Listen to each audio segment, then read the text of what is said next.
Hi everyone, Bren here. Welcome to this week's garden update where I'm going to be doing a harvest of cut flowers which I'll arrange together to make 4 lovely colourful summer bouquets. I'm also going to talk to you a little bit about what's going on along the side garden, is that what you'd call it, here in the backyard? I guess so. A few changes going to be happening there very soon. Plus, at the very end, I'm going to quickly go through 3 cold hardy flowers which you can sow now here in New South Wales, Australia, and they are not any kind of ordinary flowers, they're actually edible. So not only can you enjoy their beautiful blooms during the cooler months, you can also pick some of those petals and use them in various dishes in your kitchen. So anyway, just sit back, relax for a few minutes and let's get into it now. The weather has definitely shifted. It was so hot here today, humid, sticky, oh it was awful. But look at it now, lovely cool breeze, grey sky, probably a storm on the way. Those of you who've been following along for a while might notice that there's something missing from this picture. My little greenhouse is no longer there. I dismantled it during the week. I had to clear this space because we've got an arborist coming in about a week or so.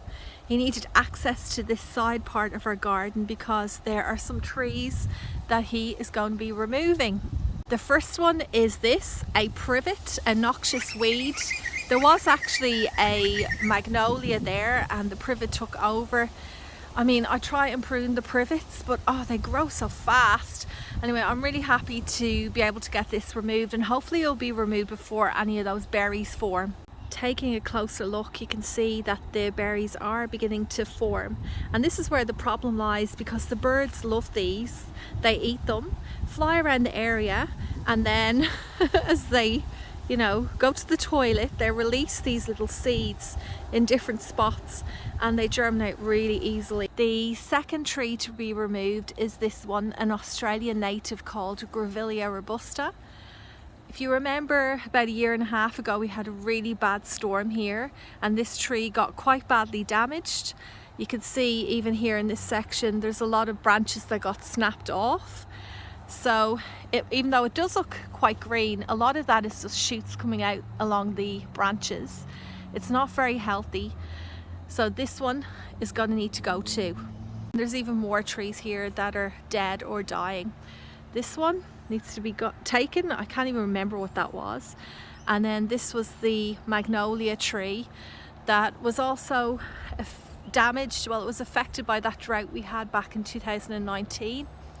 As you can see there, we've accumulated a bit of work for our arborist. He has a few trees to remove, which, I don't get any joy out of doing that. It's always very sad to see such beautiful, magnificent trees start to come to the end of their life.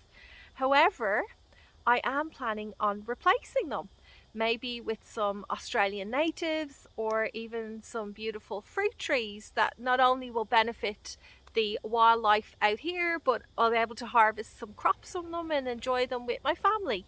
I'm not sure yet. If you have any suggestions, please let me know. Next up, I have a few different varieties of zinnias flowering at the moment, which I want to share with you.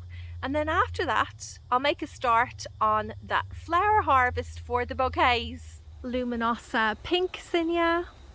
This is a Benary's Giant wine. This one's called Benary's Giant Lilac. And this series of zinnias, you can see why it has giant in its name. The flowers are really large. This one is called King Orange, Canary Yellow, Purple Prince. Something happened to part of this bloom. The seeds for this one were labelled Sonora, a variety called Sonora, but they do not look the same as the picture. Actually, with these ones, they start off with a more vibrant colour and then they kind of fade off to a more dusty shade. In this area, I have another succession of zinnias.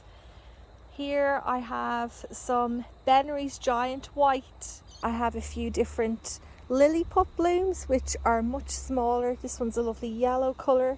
I think it came from a mixed seed pack, so I don't actually know the exact name of this one. There's some white over here, a pink one, and then I've got some Queen Lime series. This is the red.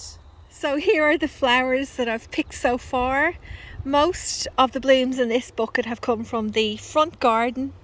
We have some zinnias, a whole bunch of feverview, a few dahlia stems, and Verbena bonariensis. Actually, I think most of these came from here in the back garden. I do have a few plants in the front, but they're not very abundant at the moment. So I'm thinking we should go and try and harvest a few more from this section. Look how overgrown it is. So bad. Just can't keep up with it. It's been a really big adjustment for me selling flowers this year. The garden has shifted from, you know, just personal enjoyment to a place where it needs to be more productive. Right, back to the harvesting. There's quite a few flowers that I can pick from this little section alone. More Verbena bonariensis. There's lots of these bronze fennel flowers. There's a patch of Rudbeckia. It's probably more accurate for me to say Rudbeckia and grass, because that's how bad it is. Anyway, there's two varieties in this spot, the Gloriosa mix as well as the Indian Summer Rudbeckia. Look at all the flowers. Wow, I'm so pleased with this. But you know what, when it comes to it being a cut flower, it can be quite tricky when, you know, preparing the bloom for arrangements. The stems are quite delicate and it doesn't take much to bend them over.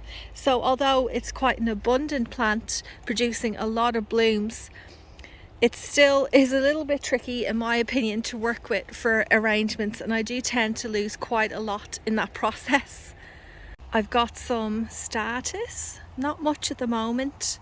I did have an absolutely huge section of it maybe a month or so ago, and now I've only got a few plants left. However, I do have another area that I succession planted, so they should be blooming fairly soon. I saw some buds appearing and I'm excited about the other patch. Let me quickly show you. You know, it's a bit of an embarrassment, but I'm here with friends, haven't I? You guys won't judge me because it's just so weedy. This is what I'm excited about. It's a yellow statice. Oh, you know what? I'm trying to think. I don't think I've grown yellow statice before. There's one in bloom. So I'm interested to see how this goes in arrangements. Along this row on either side of our lime tree, look how big that's got. Wow. There are some salvias, a few different colours. I've also got a few dahlia plants too.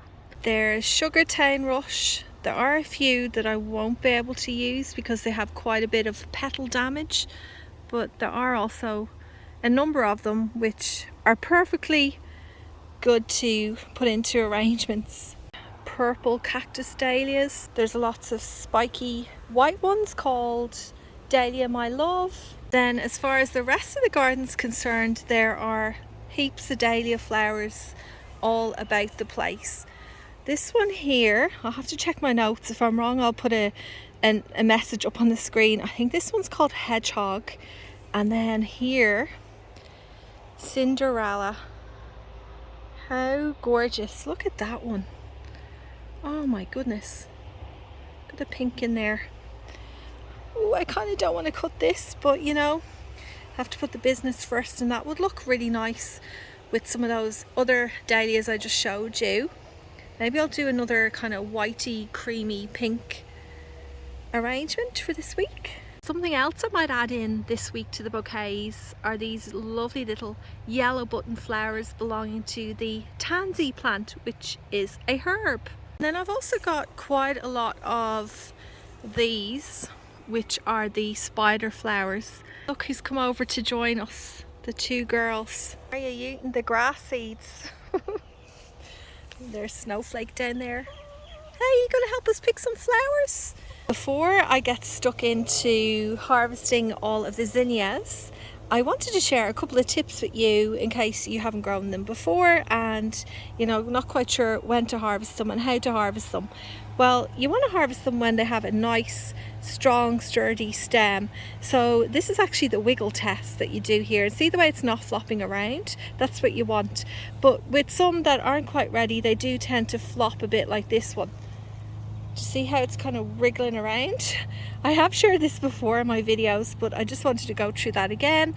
And then the second tip to share is if you want really nice long stems, don't be afraid to cut right down deep into the stem. So for example, with this one, you see here that the stem continues down to this intersection, and then you have two offshoots. So you can cut it there, meaning what will happen is these two offshoots will continue to grow and produce more flowers. However, this stem would not quite be long enough to put into the bouquets. So I'm going to cut it even deeper. I'm going to pass these, and don't worry if you do this, you can cut it nice and deep.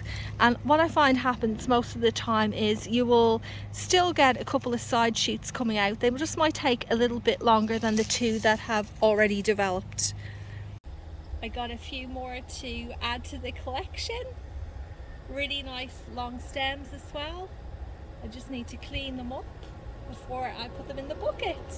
It's about a half hour later, and I'm going to have to stop picking flowers now because I need to go inside and make the dinner. This bucket has lots of dahlias. I just want to show you some stems on this one, the Sugartown Sunrise. I've already stripped off all the leaves, so you can see there that at one stage I already made a cut on this, and then it's put out 3 side shoots. If you come up here, like, I don't know about you, but I just find this absolutely stunning. Here's another one that has 3 blooms on the same stem. Here they are all together. So there's 3 main stems and 6 big blooms. You notice how they're all slightly different? Some are more on the shade of pink, while others are more yellow. Oh, lovely combination. I cannot wait to show you what I do with these.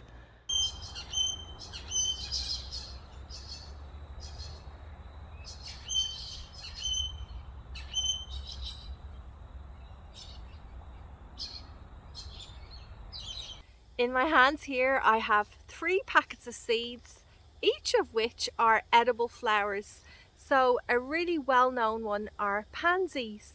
These add a lovely pop of colour during the cooler months. You can often find them in garden centres sold as potted colour, and I'm always tempted to buy a few, which I do every year. But this year I'm planning on trying out this packet, because look how pretty and varied the colours are there. I can just imagine them on top of a lovely, delicious cake. Similar to the pansies, I have some violas. This particular one is called Johnny Jump Up. I have grown these for many years and they are so prolific. What I love about this plant too is it's quite sprawling. So instead of just sitting in a nice compact mound, it actually weaves its way in and out of different edible crops too, and it's lovely just picking a few of them. They're very small and delicate. You can add them on top of cupcakes, or you can even just toss them on top of a salad just to add that little pop of colour. Then I've got here a packet of calendulas. So many different varieties. This one is Pacific Mix. I actually have a packet of seeds inside that I want to sow too. They are Emperor calendulas, a lovely bright cheery yellow colour. And these, as well as being delicious for edible flowers, they attract pollinators, and these plants actually reach up to 60 centimetres. They've got nice long stems and they work well as a cut flower, so an all-around winner for me. Well, we've come to the end of this video. Thanks so much for sticking around. I hope you all have a great week ahead and get lots done out in the garden over the next couple of days. The weather, it's hard to tell what it's going to be like here. Like, I'm looking up at the moment and I can see some pretty dark looking clouds. I haven't checked the forecast, so I'm hoping it's not too wet here so I can at least get a few things done, a little bit of weeding, and I definitely want to get those edible flowers sown. Anyway, I'll see you again next Friday. Have a great week. Bye.